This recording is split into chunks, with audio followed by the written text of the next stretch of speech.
Okay, so for the sake of time, we're going to get started. Good morning, everybody, and welcome to our first morning professional development. We are going to be talking about conferring. Ms. Pomerantz, can you read the quote on the PowerPoint for us, please? Read the quote from where? Do you see my screen? Oh, yes, yes. Oh, Wait, okay. let me All right. fix my, all your faces are covering it. Give me one sec. Okay. Conferring is where the magic happens. It's the heartbeat of the literacy block.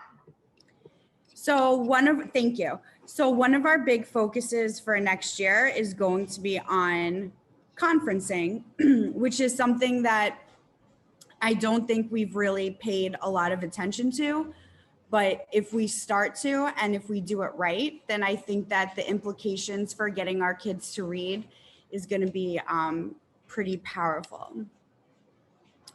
So in order to understand and to do it effectively, we have to understand what conferencing is. So conferencing, what is it and what is it not? So I'm going to put you guys into a breakout room. You're going to have 3 minutes. It's really quick. And I just want you to discuss in your group, and then we're going to come back and share out what you think the student's role, the teacher's role, and the rest of the class's role is for conferencing. And then we're going to go over it.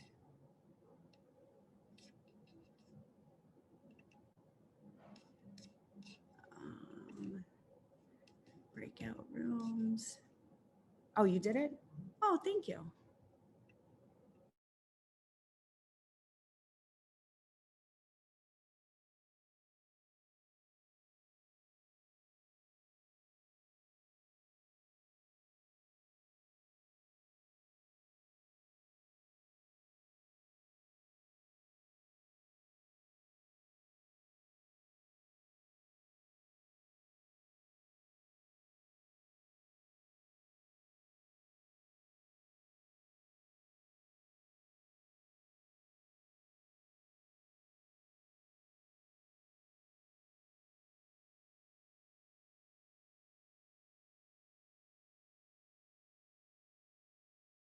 Okay, so we clicked the wrong thing.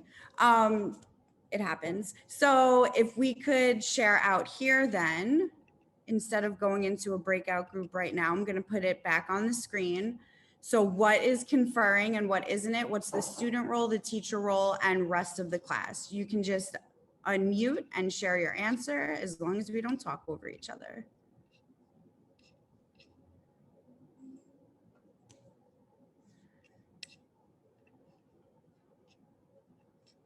And I'm really good at wait time.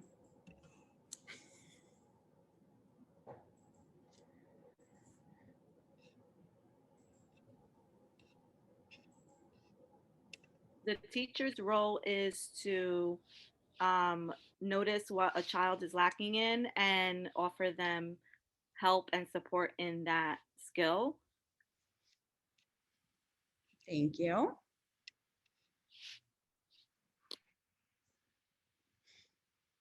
Teacher role is to instruct, guide. The rest of the class is doing independent work based on whatever their conferencing was in prior weeks or prior days. And the student's role is to listen. You better do what I tell you to do. No, I'm just kidding. Yep. Teacher's role is to model and demonstrate whatever skill or technique that the student or that they identify that the student needs, and then have them go into breakout rooms and have them do that representation of that model, and then just do, you know, a whole bunch of other models to actually show evidence of understanding. Thank you.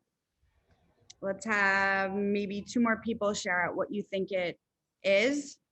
1 more person share out what you think the student role, teacher role, and rest of the class role is. Yeah, I agree with what's been said. So just the teacher's role is to observe the students' needs and then model what the student needs to practice. And then the student's role is to practice what the teacher has suggested during their independent reading time. Okay, thank you. So what is it not?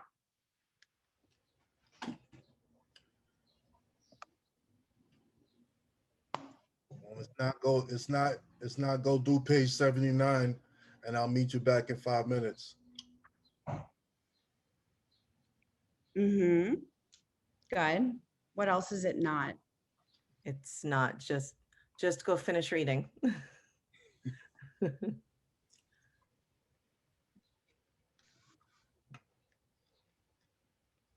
Somebody I haven't heard from, Miss Farino, Miss Luna, Miss Axel. What is not conferencing?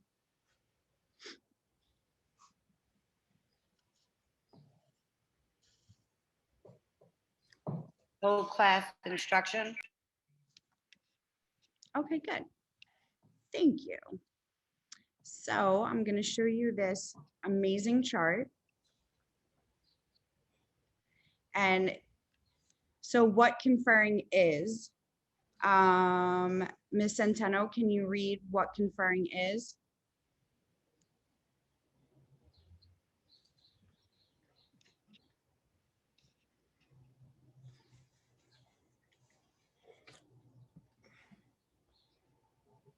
Ms. Robertson, can you read what conferring is?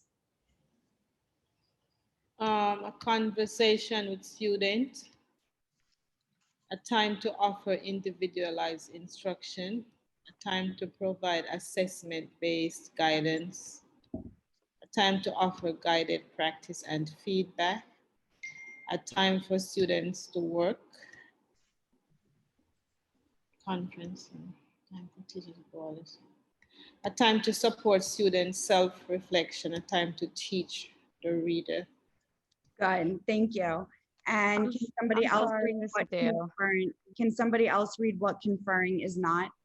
I'll read it. I'm sorry. I thought I was talking and I was muted the whole time. I'm so sorry. What conferring is not? A pop quiz, a time to reteach everyone the same lesson from the whole class lessons, a time to make random off-the-cuff remarks, a time to do extensive modeling / demonstration, a lecture with an audience of one, a time to teach the book, a time for teachers to do all the talking. Sorry about before. I didn't No, hit that's okay. the unmute. Thank you. So You're welcome. after looking at this and having our discussion on conferencing, what's one thing here that really sticks out to you guys? What's one thing that like speaks to you, or if there's any aha or question?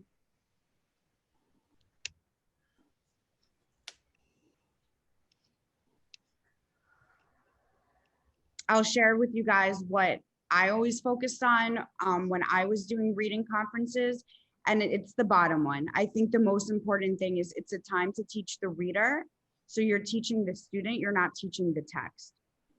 You're using the text to teach, but you're not teaching the text. And I think that's a really important distinction. Anybody else have any ahas or thoughts, comments, cries of outrage?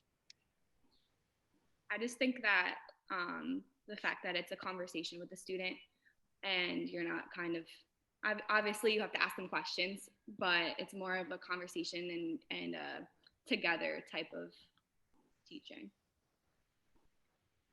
Definitely. I like the time that it's for good feedback. I think that's the time where they can get the best feedback because they're not going to read the comments on your paper. You hand them back, they look at it, it doesn't mean anything to them. But when you sit with them, you can give them your feedback and they can actually give feedback to you. More questions, or why are you saying that? And I think that feedback can go even further. I think verbal feedback is the best. And also, since there are many times when you have a lot of non-readers, just putting comments on the document for them doesn't work because you have to